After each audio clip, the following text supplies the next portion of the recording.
Hello students,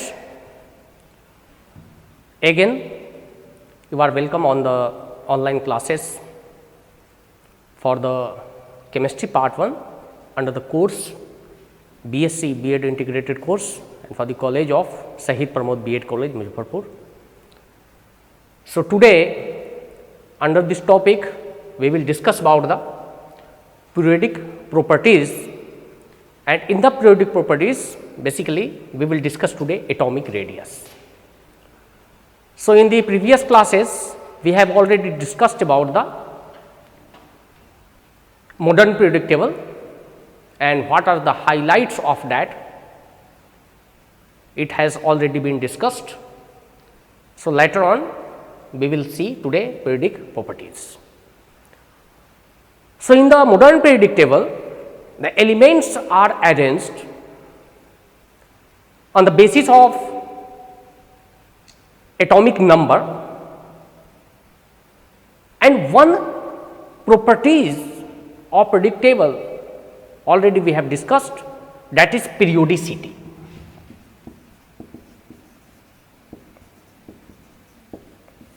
ये जो periodicity है इसका मतलब ये है कि एक फिक्स इंटरवल के बाद इन द ग्रुप और in the period the chemical as well as the physical properties are repeating, यानी को रिपीट होता है, and that properties may be valency, atomic radius, atomic size, ionization potential, electron affinity, electronegativity, etc. So these are the properties. They are either constant or increasing or decreasing. So after fixed intervals, these properties are going to be decrease or increase or same. So first properties under the periodic properties we will discuss today atomic radius. So atomic radius क्या है पहले ये समझिए. अगर ये कोई atom है और यहाँ पे अगर न्यूक्लियस है और ये इसके सेल्स है,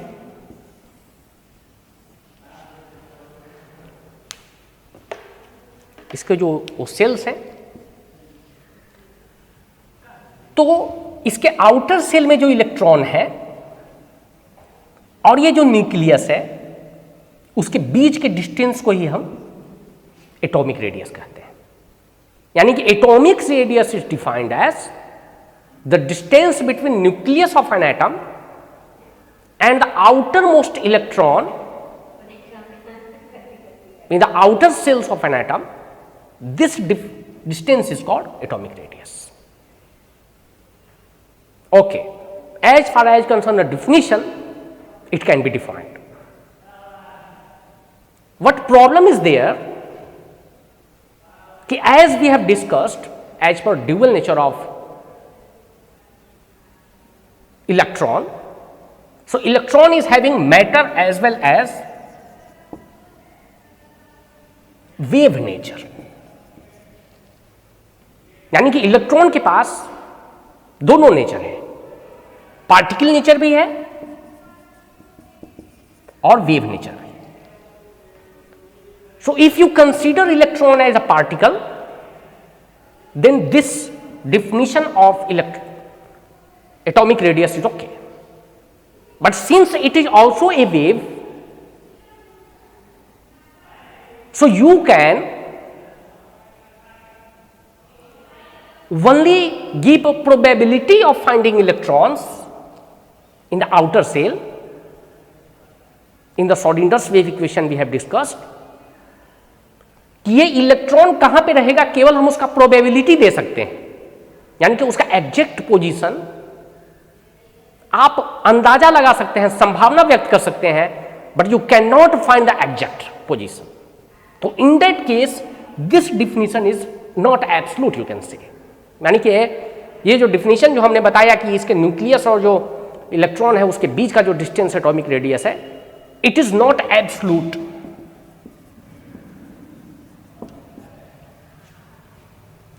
बिकॉज कि इलेक्ट्रॉन जो है वह ऐसा है, वो वेविकल फॉर्म में, तो इसका जो बाउंड्री है, इलेक्ट्रॉन यहां भी हो सकता है, यहां भी हो सकता है, यहां भी हो सकता है, यहां भी हो सकता है। You can predict only but you can not find the exact position. That's why this definition is not enough to define atomic radius correctly. So what are the reason so that the definition of atomic radius is not correct? There are two reasons behind this. One reason, according to wave nature of electron, the boundary of the outermost shell is not well defined. And second one is, there is always a force of attraction from the nucleus to the that of electron, and also the neighboring electron affecting the electron's position in the outer side. That's why you cannot define atomic radius perfectly, as we have discussed, it is the distance between that is nucleus and outermost cell. So define it properly, we have to think something else. हमको कुछ और सोचना पड़ेगा अगर atomic radius को properly define करना है, क्योंकि इसका बाउंड्री तो फिक्स है नहीं, और इसको जो नेबरिंग इलेक्ट्रॉन है वो अपनी तरफ उसको खींच रहा है, यानी कि पोजीशन इसका जो है वो कंटिन्यूअसली चेंज हो रहा है। So in that case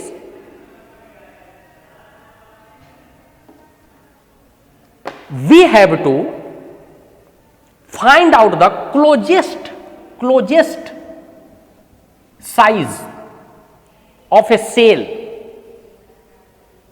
so that ये एटॉमिक रेडियस को हम डिफाइन कर सकें, यानी कि कुछ अलग अप्रोच लेना पड़ेगा। अगर अलग अप्रोच लेना पड़ेगा, इसका मतलब we have to think that we have to make a bonding, यानी कि केवल एक इलेक्ट्रॉन, एक एटम जो है उसको लेकर के आप इसको प्रॉपर्ली डिफाइन नहीं कर सकते। We have to take a bonding.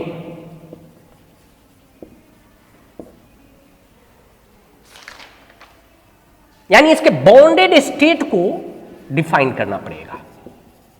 Bonded state means क्या कि इसके साथ साथ एक दूसरा एटम भी लेना पड़ेगा, और उस दोनों के मिलने से जो इफेक्टिव रेडियस निकलेगा, that will be absolute definition of atomic radius. यानी कि अगर एटॉमिक रेडियस को प्रॉपर्ली डिफाइन करना है तो उसके बॉन्डेड स्टेट को ध्यान में रखकर हमको इसको एक्सप्लेन करना पड़ेगा। तो जब इसको आप बॉन्डेड स्टेट में डिफाइन करोगे, यानी कि एक दूसरे एटम के साथ आप बॉन्डिंग बनाओगे, तो जब बॉन्डिंग बनाओगे तो in case of suppose if both atoms are a non metal, तो दोनों के बीच क्या होगा? शेयरिंग होगा। अगर वो मेटालिक कंपोनेंट है, यानी कि दोनों मेटल कंपोनेंट है, तो उस केस में क्या होगा? इसके जो फ्री इलेक्ट्रॉन्स है और इसके जो फ्री इलेक्ट्रॉन्स है, ये इसके न्यूक्लियस को अट्रैक्ट करेगा, यानी कि दोनों का न्यूक्लियस एक दूसरे के बाहरी इलेक्ट्रॉन को अट्रैक्ट करेगा। That is called metallic bond. In some cases ऐसा भी हो सकता है कि ये दोनों आपस में फिजिकल बॉन्डिंग नहीं बनाए, यानी कि इसका जो फोर्स ऑफ अट्रैक्शन है और इसका जो फोर्स ऑफ अट्रैक्शन है किसी खास डिस्टेंस के बाद वो मैक्सिमम हो, यानी कि अगर उससे ज्यादा वो नजदीक आएगा उसके मॉलिक्यूल्स, तो instead of attraction there will be a repulsion. So these are the some cases if you define this in bonded state. तो ये जो बॉन्डेड स्टेट है उसमें एटॉमिक रेडियस को 4 पार्ट में डिवाइड किया गया है, और इस चारों पार्ट को आपको डिफाइन करना पड़ेगा, और ये केस टू केस डिफर करेगा। This is one of the important things. यानी कि एटॉमिक रेडियस है, अगर इसको आप बॉन्डेड स्टेट में डिफाइन करेंगे तो there are 4 types of radius. First one is covalent radius, second is van der Waal radius,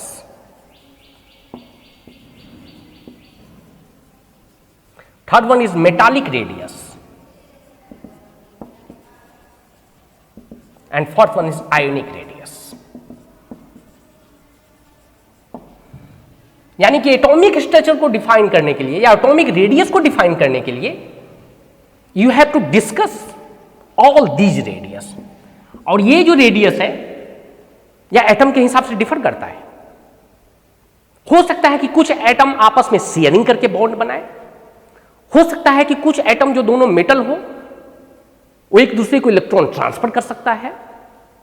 in some cases वो फिजिकली टच नहीं होगा, there will be some distance between the molecules.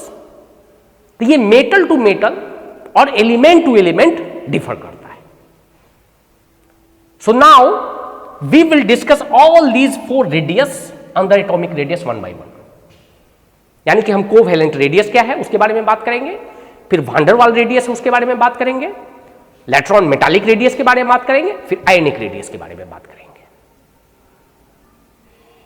यानी कि अगर ऐसा इसको आप हिंट मिल रहा है कि अगर एग्जाम में पूछा जाएगा तो आपको एटॉमिक रेडियस डिफाइन करने के लिए नहीं पूछा जाएगा, और अगर एटॉमिक रेडियस डिफाइन करने के लिए पूछा जा रहा है इसका मतलब है कि ये चारों रेडियस को आपको 1 बाय 1 डिफाइन करना पड़ेगा।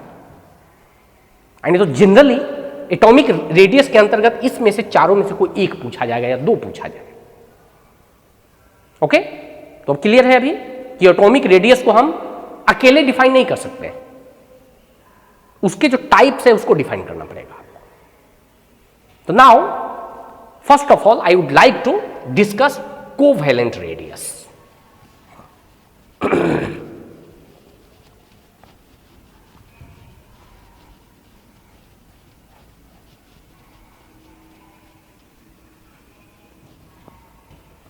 First one is covalent radius.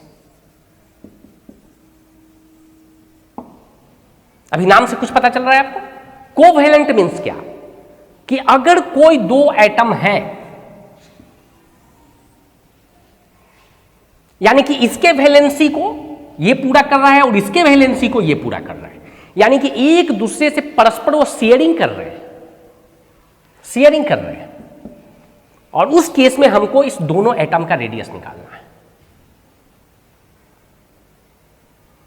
यानी कि सपोज अगर ये एक एटम है H2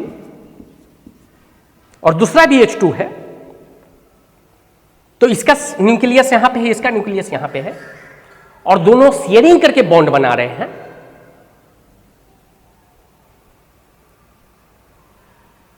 यानी कि एक दूसरे को सेटिस्फाई कर रहे हैं विथ देयर वैलेंसी। तो इनके सेंटर के बीच का जो डिस्टेंस है, for example this is a D और यहां पे ये A है और ये भी A है, अगर दोनों के बीच का डिस्टेंस DAA है तो अगर आप उसको 2 से डिवाइड करेंगे, this is nothing but covalent radius. लेकिन इसमें एक चीज मैं बता रहा हूं आपको कि ये दोनों एक ही एटम होगा तब। ये जो डिफिनीशन है कोवैलेंट रेडियस निकालने का, this is only applicable when both the atoms are same atoms or identical atoms. So you can define the covalent radius as, यानी कि इसमें हमको 3 केस डिफाइन करना पड़ेगा। इसके जो डिफिनीशन है वो अलग अलग केस में अलग अलग होगा। यानी कि कोवैलेंट रेडियस को डिफाइन करने के लिए आपको 2 अलग अलग केस डिफाइन करना पड़ेगा। पहला जो केस है, when both atoms are similar. यानी कि ये जो दोनों एटम है, एटम ए और ये दोनों सिमिलर है, तो उस केस में जो इसका कोवेलेंट रेडियस होगा, this is the half of distance between nucleus of boths. अगर ये डी है तो दैट इज DAA। यानी कि दोनों अगर आइडेंटिकल एटम है तो कोवेलेंट रेडियस क्या होगा, half of the distance between the nucleus of the both atoms. So when the both atoms are similar, in that case covalent radius can be defined as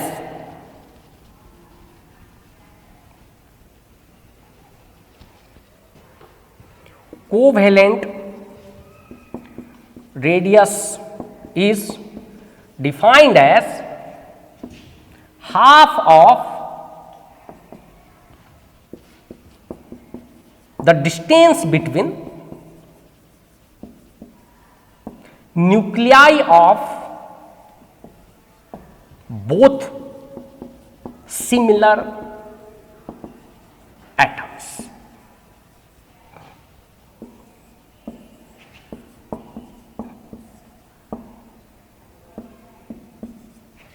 और इसको आप ऐसे define कर सकते हैं, कोवेलेंट रेडियस इज DAA/2।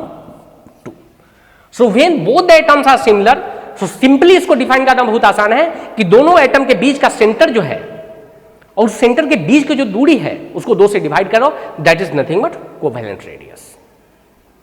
सो ये first case define है। Now we will discuss about the second case, case number 2। Case number 2 क्या हो सकता है, बोलिए? कि जब दोनों एटम्स अलग अलग है, डिफरेंट है, सिमिलर एटम नहीं है, डिसिमिलर एटम है, अलग अलग है, दोनों के साइज अलग अलग है, कोई बड़ा है कोई छोटा है, उस केस में क्या होगा? So in the case B, when both atoms are different,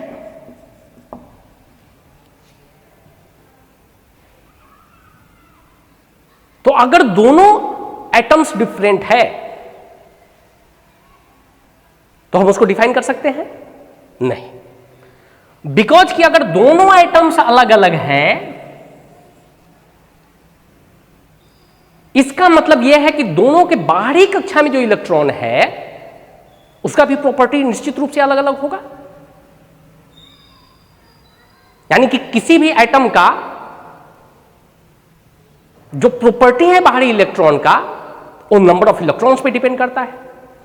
तो अगर कोई भी एटम बड़ा है तो निश्चित रूप से उसके बाहरी कक्षा में ज्यादा इलेक्ट्रॉन हो सकता है या कम भी हो सकता है, और जो दूसरा एटम है उसके भी बाहरी कक्षा में नंबर ऑफ इलेक्ट्रॉन्स अलग अलग हो सकते हैं। यानी कि जो कैपेसिटी है दोनों एटम्स का, यानी कि न्यूक्लियस जो जिस फोर्स ऑफ अट्रैक्शन से इलेक्ट्रॉन को अपनी तरफ खींच रही है, वो दोनों एटम का डिफरेंट होगा। तो एक जो प्रॉपर्टी है इलेक्ट्रॉन का, the power of attracting electrons, the power of attracting electrons towards its nucleus, it is called electronegativity। यानी कि ये जो प्रॉपर्टी है इलेक्ट्रोनेगेटिविटी का, ये दोनों एटम्स का अलग भी हो सकता है और सेम भी हो सकता है। यानी कि उसकी जो चाहत है, जो शक्ति है इलेक्ट्रॉन अट्रैक्शन का, वो दोनों एटम्स का अलग अलग होगा। तो जो हम पहला केस डिस्कस करेंगे कि when both atoms are different, in that case जो पहला सब केस है कि इलेक्ट्रोनेगेटिविटी इज सेम। अगर दोनों का इलेक्ट्रोनेगेटिविटी दोनों एटम का सेम है, यानी कि ये दोनों में एक म्यूचुअल अंडरस्टैंडिंग है कि भाई मैं भी 2 इलेक्ट्रॉन दूंगा तुम भी दे दो, मैं 5 दूंगा तुम भी 5 दे दो, यानी कि दोनों की जो चाहत है इलेक्ट्रॉन शेयर करने की या अट्रैक्ट करने की, उस केस में अगर दोनों का ये सेंटर है और उसके बीच में d डिस्टेंस है, अगर ये a है और ये b है, सिंस बोथ आर डिफरेंट, तो उस केस में ये जो DAB होगा ये दोनों के रेडियस के बराबर होगा, RA प्लस RB। अगर इसका रेडियस RA है और इसका रेडियस RB है तो दोनों को ऐड करने के बाद ये डिस्टेंस निकलेगा, यानी कि सिंपली उसके रेडियस को आपको ऐड कर देना है। किस केस में? जब दोनों का इलेक्ट्रोनेगेटिविटी इज सेम। तो अगर आपके दोनों के बीच का डिस्टेंस मालूम है और किसी एक का भी रेडियस मालूम है तो आप दूसरे का रेडियस निकाल सकते हैं। ओके, ये पहला केस हो गया कि जब दोनों का इलेक्ट्रोनेगेटिविटी सेम है। नाउ इन द सेकेंड सब केस, दोनों का इलेक्ट्रोनेगेटिविटी अलग भी तो हो सकता है, यानी कि En is different. This is the second सब केस। जब दोनों का electronegativity different means power of attracting the electrons towards the nucleus different for both the atoms, यानी कि दोनों का चाहत अलग अलग है इलेक्ट्रॉन ग्रहण करने की। In that case this formula जो है DAB equal to RA plus RB minus 0.9 into psi A minus psi B. और ये साई ए और साई बी क्या है? This is the electronegativity of A and B respectively. यानी कि अगर दोनों एटम्स का अगर इलेक्ट्रोनेगेटिविटी मालूम है आपको, तो आप ये फॉर्मूला लगा करके किसी भी एक एटम का रेडियस निकाल सकते हैं। हो सकता है कि किसी केस में ये डिस्टेंस दिया है, ये रेडियस मालूम करना है, ये रेडियस दिया है और दोनों का इलेक्ट्रोनेगेटिविटी दिया है, तो आप क्या कर सकते हैं? किसी भी एक एटम का आप रेडियस आसानी से निकाल सकते हैं। जैसे अगर फर्स्ट केस में लेंगे कि अगर दोनों का इलेक्ट्रोनेगेटिविटी सेम है, इसका मतलब साई ए इक्वल टू साई बी। जब साई ए और साई बी दोनों को आप इक्वेट कर देंगे तो ये जो टर्म है वो क्या हो जाएगा? 0। Now this formula reduce to RA plus RB। So we have discuss the covalent in both case. पहला केस क्या था कि जब दोनों एटम सिमिलर है, और दूसरा केस क्या था जब दोनों एटम्स डिफरेंट है, और उसमें दो सब केस था कि पहले में electronegativity same for both the atoms and second सब केस में the electronegativity is different for both the atoms. So I think covalent radius is very clear to you. जैसे कि अगर एग्जांपल लेंगे, जैसे CH4, यानी कि इसका जो बॉन्ड बनता है हाइड्रोजन से, तो अगर आप देखेंगे तो इस केस में कार्बन और हाइड्रोजन का इलेक्ट्रोनेगेटिविटी सेम है। क्या है? इलेक्ट्रोनेगेटिविटी सेम है। इसका मतलब ये कौन सा केस है? पहला वाला केस है कि जब ये हाइड्रोजन और कार्बन अलग अलग एटम है लेकिन दोनों का इलेक्ट्रोनेगेटिविटी सेम है, तो अगर इसका रेडियस निकालना है तो हमको पहले वाला केस यूज करना पड़ेगा जिसमें इलेक्ट्रोनेगेटिविटी सेम है। लेकिन अगर आप HCl का लेंगे तो यहां पे भी दो एटम्स है जो कि डिफरेंट है, लेकिन इसका इलेक्ट्रोनेगेटिविटी और इसका इलेक्ट्रोनेगेटिविटी अलग अलग है। यानी कि इस केस में आपका इसका इलेक्ट्रोनेगेटिविटी हाइड्रोजन का और क्लोरीन का आपको मालूम होना चाहिए, तभी आप इस दोनों का एटॉमिक रेडियस निकाल सकते हैं। Rather covalent radius, pardon. Okay, so I think covalent radius is very clear to you. We have discuss in detail. Now moving to the second part of the atomic radius, that is van der Waals radius.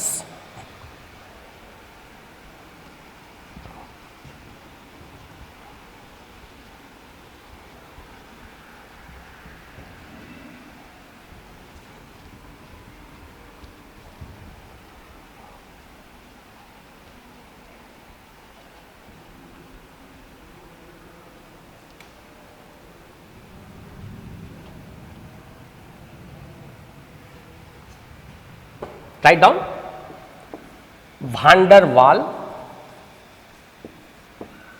Radius. ये van der Waals radius क्या है? सबसे पहला जो चीज है van der वाल radius के अंदर, विदाउट एनी बॉन्ड,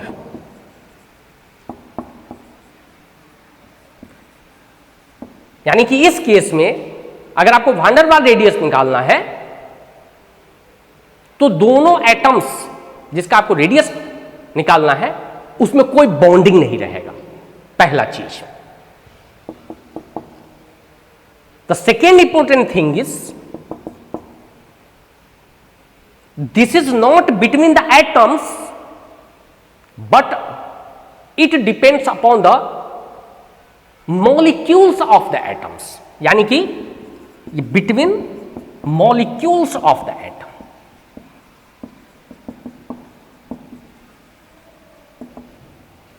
अगर आप रिकॉल करेंगे गैसियस स्टेट ऑफ मैटर में हमने देखा था कि हर एक एटम जो है वो छोटे छोटे मॉलिक्यूल से बना रहता है, तो हम उस छोटे मॉलिक्यूल्स की बात कर रहे हैं, यानी कि एटम्स के डिपेंड नहीं करता है, मॉलिक्यूल्स के ऊपर डिपेंड करता है। यानी कि दो चीज आपको इसके पीछे याद रहना चाहिए। ओके, फॉर एग्जांपल अगर ये दो एटम है और इसके यहां पे ये मॉलिक्यूल्स है, तो इस दोनों के बीच फोर्स ऑफ अट्रैक्शन होगा, क्योंकि हमने पढ़ा है प्रॉपर्टीज में। मैक्सवेल थ्योरी अगर आपको याद हो तो उसमें उन्होंने बताया था कि जो छोटे छोटे मॉलिक्यूल्स हैं उनके बीच फोर्स ऑफ अट्रैक्शन रहता है हमेशा। यानी कि ये फोर्स ऑफ जो अट्रैक्शन रहता है वह किसी खास डिस्टेंस पर मैक्सिमम हो सकता है, और अगर उस डिस्टेंस को आप कम करेंगे तो हो सकता है कि ये अट्रैक्शन की जगह रिपल्सन चालू हो जाए। इसका मतलब है कि इस दोनों एटम के मॉलिक्यूल्स को इतने डिस्टेंस पे रखना है ताकि उनके बीच जो फोर्स ऑफ अट्रैक्शन है या intermolecular force of attraction is maximum, यानी कि उस ऑप्टिमम डिस्टेंस के बीच में उस मॉलिक्यूल्स को रखना है, so that intermolecular force between the molecules is maximum. इसका मतलब है कि ये दोनों एटम को हम इतने ही डिस्टेंस पे रखा है, for example this is A and B, और इतने डिस्टेंस रखने के बाद अगर दोनों मॉलिक्यूल्स के बीच इंटरमॉलिक्यूलर फोर्स मैक्सिमम है,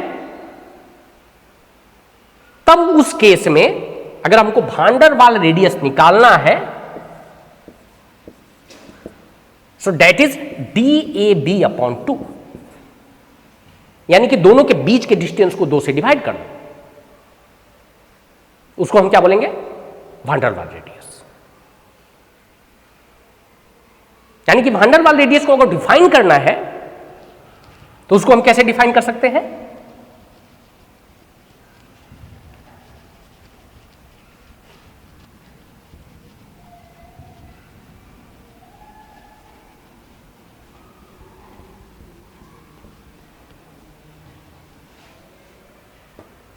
it is defined as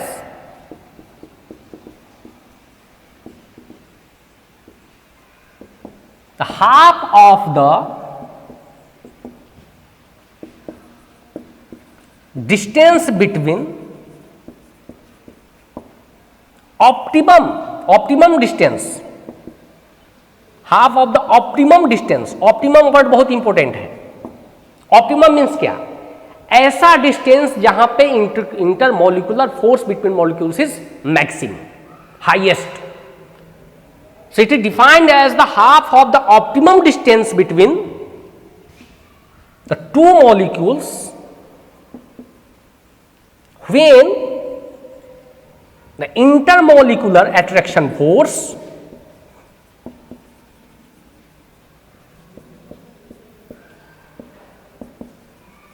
is maximum between them.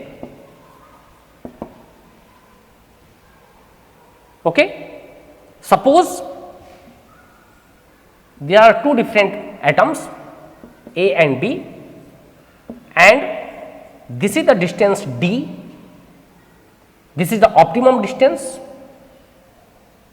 when the force of attraction or intermolecular force is maximum, then van der Waal radius is dAB upon 2.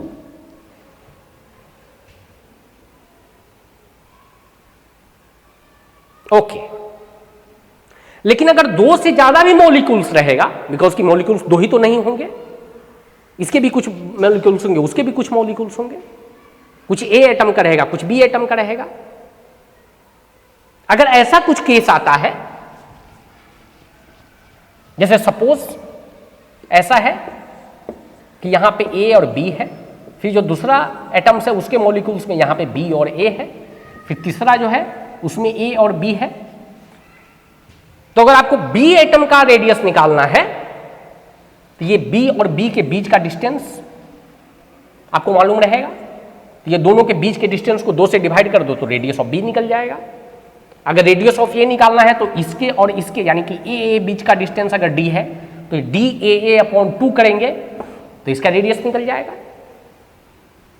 यानी कि if you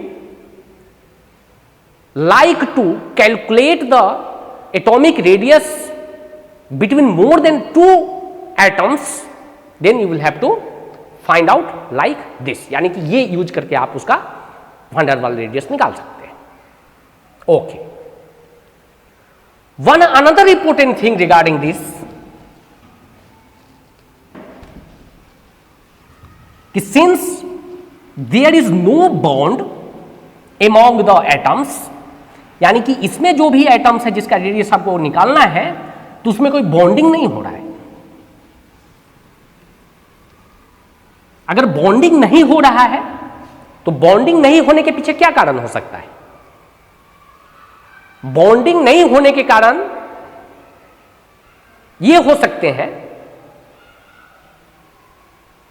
कि absence of free electrons,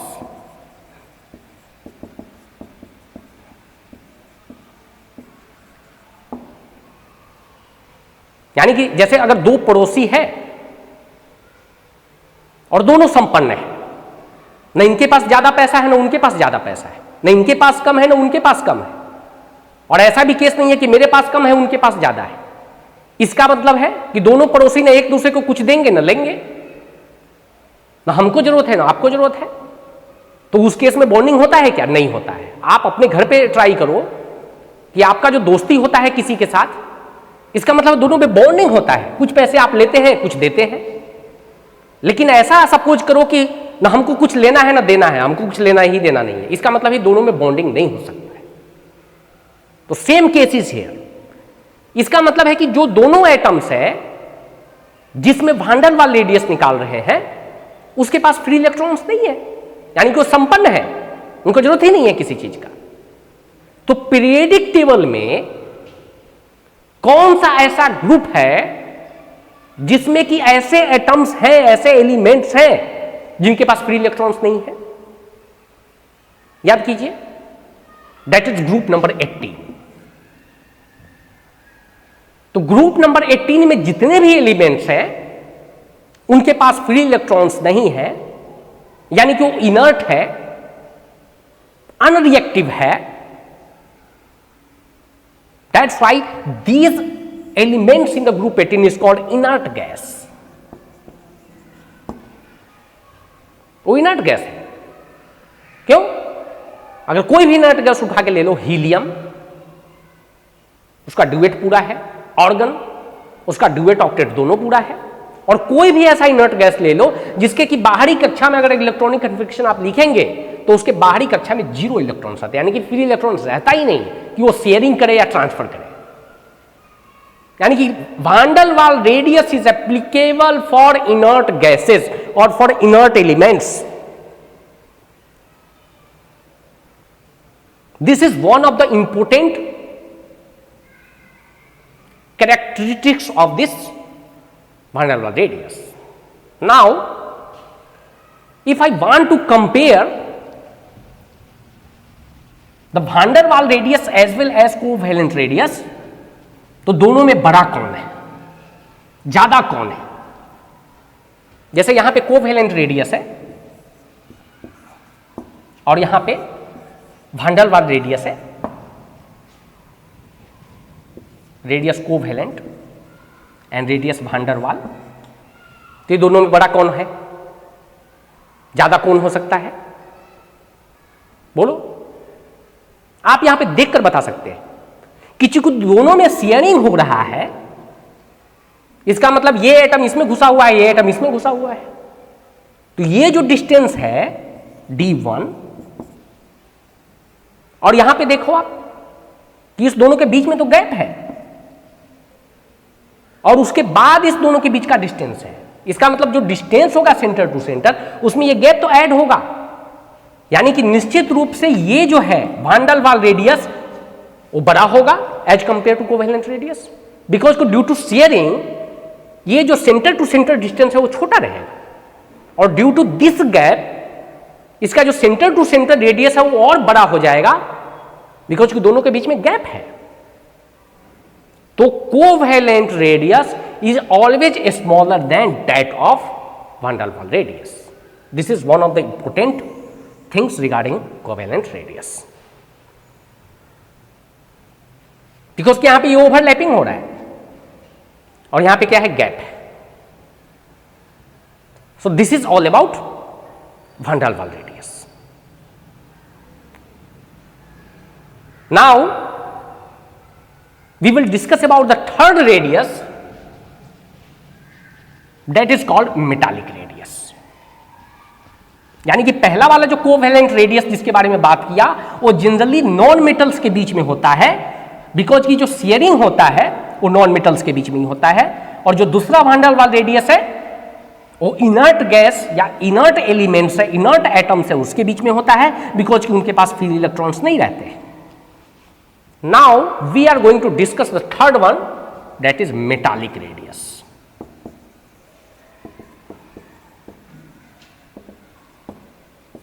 देखिए radius को हम केवल एक definition से define नहीं कर सकते, ये अलग अलग रेडियस की जरूरत क्यों पड़ी, क्योंकि एलिमेंट्स की प्रॉपर्टीज अलग अलग हैं। कुछ के प्रॉपर्टी ऐसा है कि जिसका इलेक्ट्रोनेगेटिविटी कम है, किसका ज्यादा है। कुछ एलिमेंट्स जो इलेक्ट्रॉन शेयर कर सकते हैं, कुछ एलिमेंट्स है जो शेयर नहीं कर सकते हैं, कुछ ऐसे एलिमेंट्स हैं जो केवल ट्रांसफर कर सकते हैं। जिसके पास केवल 1, 2, 3 एलिमेंट्स हैं वो क्यों 6-7 एलिमेंट्स दूसरे से लेगा, तो निश्चित रूप से अपना ट्रांसफर करना चाहेगा। That's why to define atomic radius we need to discuss different radius. Okay, so now we are moving to covalent radius. इसका मतलब ये जो मेटालिक रेडियस है, ये सबसे पहला चीज है कि ये किसके बीच होगा, मेटल और मेटल के बीच होगा। That's why metallic radius. और ऐसा समझो कि एक मेटल का बंच है जो क्रिस्टलाइज फॉर्म में है, लाइक दिस।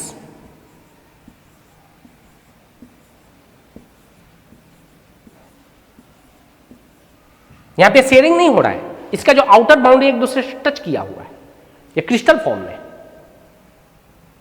इसका मतलब इसके पास भी फ्री इलेक्ट्रॉन है, इसके पास भी फ्री इलेक्ट्रॉन है, इसके पास भी फ्री इलेक्ट्रॉन है। इसका मतलब दोनों के बीच में बॉन्डिंग हो रहा है, लेकिन वह बॉन्डिंग जो शेयरिंग बॉन्डिंग नहीं है, यानी कि वो इलेक्ट्रॉन को शेयर नहीं कर रहा है। वो कैसा होता है कि इसका जो न्यूक्लियस है ये दूसरे इलेक्ट्रॉन को अपनी तरफ खींच रहा है, और ये जो न्यूक्लियस है इसको खींच रहा है, ये वाला फिर इसको खींच रहा है, फिर ये इसको खींच रहा है।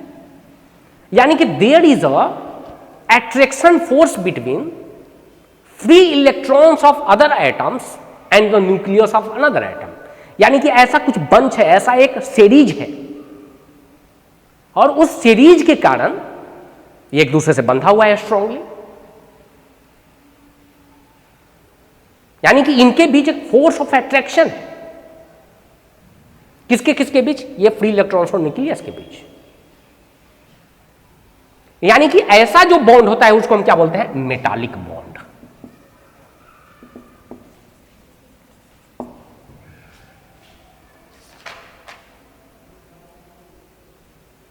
सो अगर सपोज करो कि दो एटम्स की हम बात करेंगे, अगर ये ए है और ये बी है, इसका मतलब इसका जो फ्री इलेक्ट्रॉन्स है, ये न्यूक्लियस इसको अपनी तरफ खींचेगा और इसका जो फ्री इलेक्ट्रॉन्स है ये अपनी तरफ खींचेगा, यानी कि दोनों के बीच में मेटालिक बॉन्ड है। तो इस कंडीशन में जो दोनों के बीच का डिस्टेंस अगर d है, जो मेटालिक रेडियस है that is half of the distance between centres और nucleus of both the atoms. So you can define the metallic radius like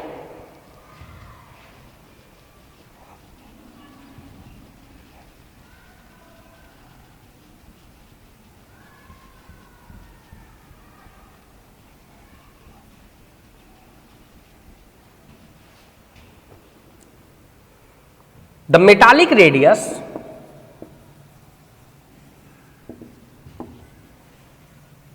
can be defined as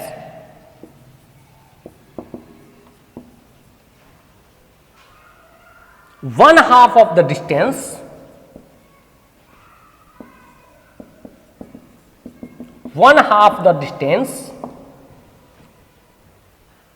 between the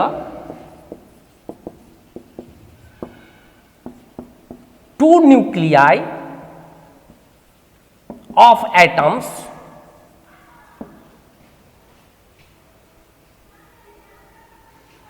two adjacent atoms, you can say,